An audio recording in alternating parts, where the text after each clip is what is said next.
Hybrid സോളാറിൻ്റെ വില എത്രയാണ്, loan എടുത്ത് ഹൈബ്രിഡ് സോളാർ സ്ഥാപിച്ചാൽ എത്ര വർഷം കൊണ്ട് മുടക്കുമുതൽ തിരികെ ലഭിക്കും.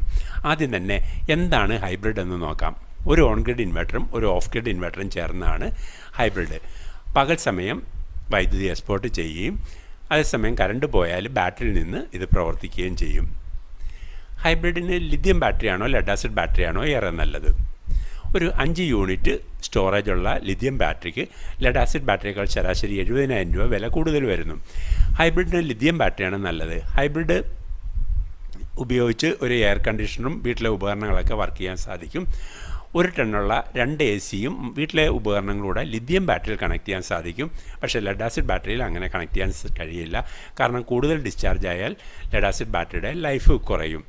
ഈ ലിഥിയം ബാറ്ററിക്ക് ശരാശരി ഒരു 10 വർഷത്തെ ആയുസ് ലഭിക്കുന്നു. അതുപോലെ ലെഡ് ആസിഡ് ബാറ്ററിയേക്കാൾ ഇരട്ടി ലൈഫും ഇരട്ടി സ്റ്റോറേജുമാണ്.